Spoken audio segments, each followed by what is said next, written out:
Good morning. আজকে হচ্ছে জন্মাষ্টমী, তো সকলকে জানাই জন্মাষ্টমীর অনেক অনেক শুভেচ্ছা। আর অনেক দিন পর আবার আজকে একটা ভিডিও করছি, কারণ খুব ইচ্ছা হলো আজকের ভিডিও করতে, সেই জন্যেই। তো যেহেতু জন্মাষ্টমী, সেহেতু সকাল থেকে প্রচুর কাজ আর অনেক কিছু করব বলে একটা মনে স্থির করে রেখেছি। তো সেই জন্য সকালবেলায় ঘুম থেকে উঠে নিজের বাসি কাজগুলো সেরে ছাদে চলে আসলাম ফুল তুলতে। এরপরে ঘরের আরও টুকটাক কিছু কাজ আছে, সেগুলো শেষ করব, আর তারপরে পুজোর জোগাড় সব শুরু করব। তো সেই জন্যেই ফুলগুলো তুলে রাখছি আর কি। আর এখন অনির্বাণও বাজারে যাবে, আর টুকটাক কালকে থেকেই মোটামুটি সব জিনিসপত্রই কেনা হয়ে গেছে, কিছু কিছু জোগাড় করাও হয়ে গেছে। আমিও পুজোর বাসন কোসন সব বের করে মেজে ঠেজে গুছিয়ে রেখেছি, কাজ অনেক কিছুই এগিয়ে রেখেছি, কিন্তু তাও পুজোর তো অনেক কিছুই কাজ থাকে, আর যতক্ষণ না সেগুলো ভালোভাবে কমপ্লিট হয় ততক্ষণ মাথার মধ্যে একটা খুব টেনশন কাজ করে যে সব ঠিকঠাকভাবে করতে পারবো তো, সেই জন্যেই আর কি। সেই জন্যই খুব তাড়াহুড়ো লেগে যায়। তো যাই হোক, এখানে ফুল টুল সব তোলা হয়ে গেছে, আর এবার একটু তুলসী পাতা তুলে নিচ্ছি। তো আজকে বেশ অনেকগুলোই তুলসী পাতা লাগবে, তাই তুলসী পাতা তুলে নিচ্ছি। আর আজকে ভীষণ রোদ দিয়েছে, মানে সকাল এখন বোধহয় ওই 7টা বেজেছে, তো ব্যাস তাতেই এত রোদ দিয়েছে যে পুরো দাঁড়ানো যাচ্ছে না রোদে।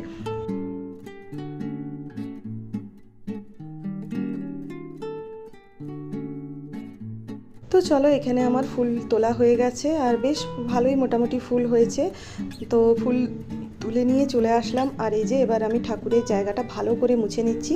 ঘরটাও ঝাঁট দিয়ে নিয়েছি মোটামুটি, আর আমার কাজের মাসিকেও আজকে একটু তাড়াতাড়ি আসতে বলেছি, কিন্তু তাও ও যদি দেরি করে তো আমি ততক্ষণ বসে সময়টা নষ্ট না করতে চাই না আর কি। তো সেই জন্য আমি ঠাকুরের জায়গাটা ভালো করে মুছে নিচ্ছি, আর এবার আমি চান করতে চলে যাব। চান করে এসে আমার পুজোর কাজে আমি লেগে পড়বো, কারণ দেরি হয়ে যাবে। যতক্ষণ না কাজগুলো সব কমপ্লিট হচ্ছে ততক্ষণ আমার শান্তি নেই। তো এই যে স্নান করে চলে এসেছি, আর আজকে জন্মাষ্টমীর সাথে সাথে কিন্তু লোকনাথ বাবারও জন্মদিন। তো আমি লোকনাথ বাবাকেও আগে পুরো পঞ্চামৃত দিয়ে চান করিয়ে নিয়েছি, আর এবার আমি আমার গোপাল সোনাকেও পুরো পঞ্চামৃত দিয়ে সুন্দর করে স্নান করিয়ে এরপরে নতুন জামা পরাবো।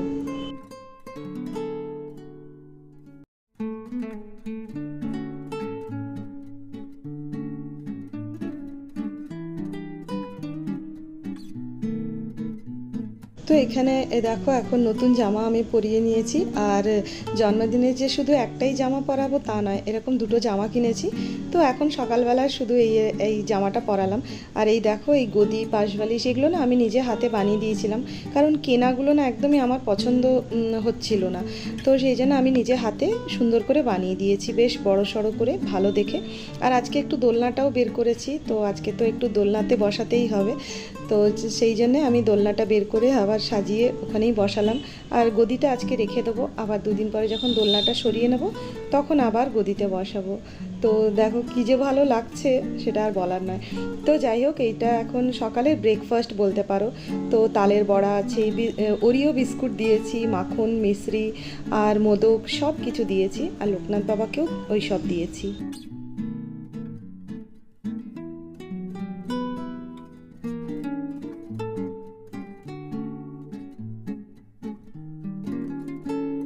তো সকালের পুজো তো মোটামুটি আমার হয়ে গেল, আর এখন আমি দুপুরের জন্য একটু ভোগ প্রসাদ বানাবো আর কি।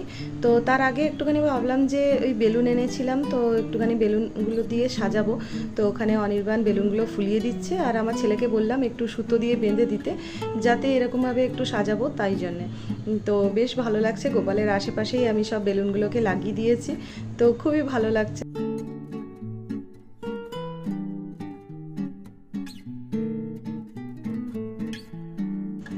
দিয়ে এবার আমি ঝটাপট রান্নাঘরে চলে আসলাম, আর যথারীতি এখন রান্নাঘরটা ভালো করে পরিষ্কার করব। তো সকালবেলায় শুধু আমার ছেলে জলখাবার খেয়েছে, আর আমি আর অনির্বাণ দুজনেই না খেয়ে আছি। তো সকালের যে জলখাবারের বাসনকোসনগুলো ছিল সেইগুলো সব মেজে ঘষে রেখেছিলাম, তো সেগুলোই এখন পরিষ্কার করে নিচ্ছি, করে রান্নাঘরটা ভালো করে মুছে, আর আমার যে ইউজ করা যে বাসনগুলো সেগুলো সব সরিয়ে দেবো, দিয়ে জায়গাটা পুরো পরিষ্কার করে নেব, করে এরপরে আমি ঠাকুরের জন্য ভোগ বানাবো। তো এখানে আমি আমার বাসন কোসনগুলো সব সরিয়ে রেখেছি আর কাউন্টার টপটাও ভালো করে মুছে নিয়েছি। তো আমার না পুজোর বাসন সব আলাদাই আছে, কিন্তু গ্যাস ওভেন আমার এটাই আমি ইউজ করি।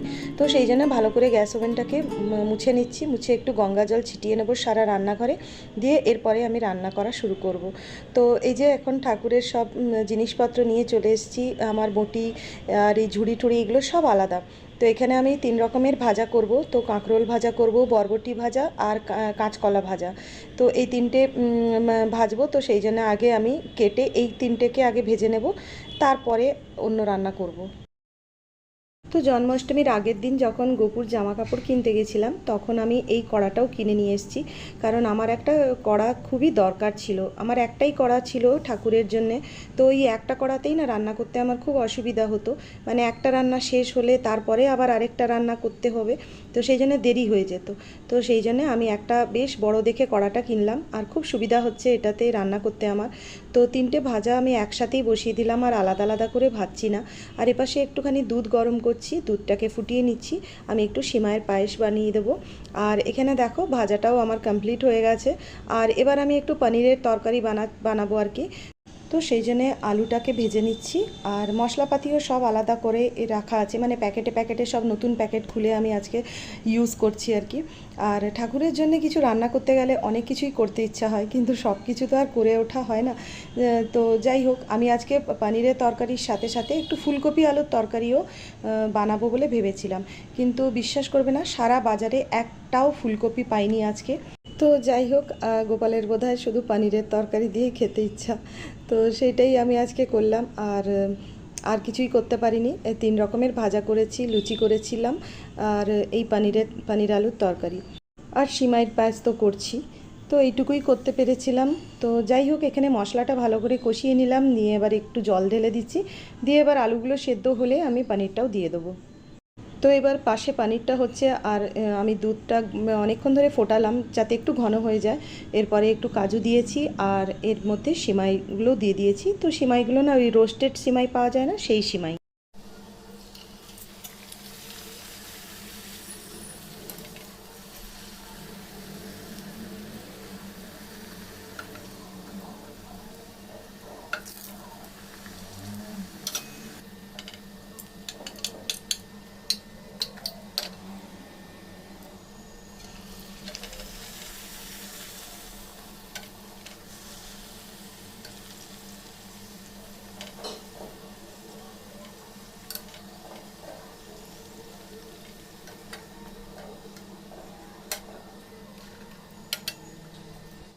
তো এখানে আমার এক এক করে লুচিও ভাজা হয়ে যাচ্ছে।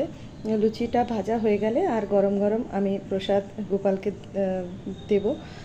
তো দেখো, এখানে সব সাজিয়ে দিয়েছি, সব ঠাকুরকে দিয়েছি, সাথে একটা করে লাড্ডুও দিয়েছি। তো গোপালকেও দিয়েছি, লোকনাথ বাবাকেও দিয়েছি, আর নিচে আমার সিংহাসনে যত ঠাকুর আছেন সবার উদ্দেশ্যেই আমি একটা থালা সাজিয়ে দিয়েছি, কারণ জায়গাটা তো খুব ছোট, সেই হিসাবেই।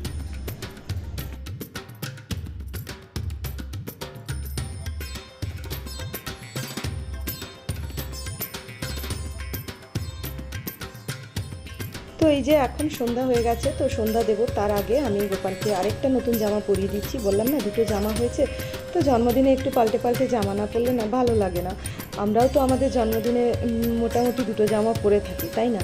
তো সেই জন্যে গোপালের দেখো এটা আরও সুন্দর লাগছে, আমার ভীষণ পছন্দ হয়েছে এই জামাটা। আর পরে যে গোপালকে কী ভালো লাগছে সে আর বলার নয়, মানে চোখ ফেরানো যাচ্ছে না। তো যাই হোক, সুন্দর করে আবার সাজিয়ে দিচ্ছি।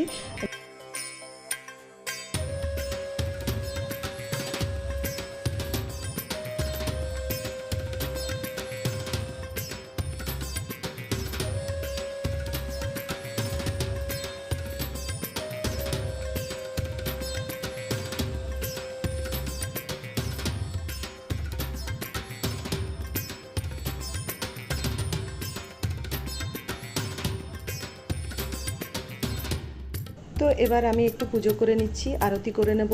তো আজকের দিনটা বেশ ভালোভাবে কাটালাম আর কি, যেরকম মনে মনে ভেবেছিলাম ঠিক সেরমভাবেই করতে পেরেছি, সবই গোপালের ইচ্ছায় হয়েছে। আর যাই হোক, তো আজকের দিনটা খুব ভালো লাগলো।